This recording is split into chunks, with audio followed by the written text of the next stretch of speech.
Donald Trump's calls to both Russian President Vladimir Putin and Ukrainian President Volodymyr Zelensky in separate phone calls on Wednesday as efforts to end the Ukraine conflict gained traction. The US president has set the ball rolling as he instructed officials to begin talks on ending the conflict. Trump said Putin wants the war to end and they discussed getting a ceasefire in the not-too-distant future.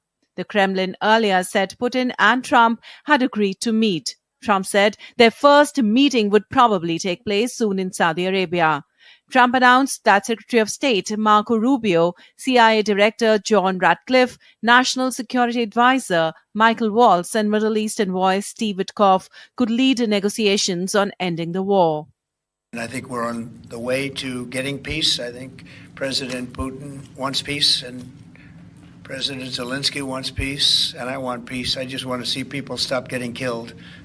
Trump and Zelensky spoke after Trump's call with Putin. The development followed announcement by U.S. Secretary for Defense Pete Hegseth that Kyiv would have to give up its long-held goals of joining the NATO military alliance and regaining all of its territory seized by Russia.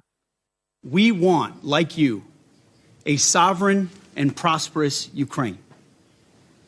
But we must start by recognizing that returning to Ukraine's pre-2014 borders is an unrealistic objective. Chasing this illusionary goal will only prolong the war and cause more suffering. That said, the United States does not believe that NATO membership for Ukraine is a realistic outcome of a negotiated settlement. To be clear, as part of any security guarantee, there will not be U.S. troops deployed to Ukraine.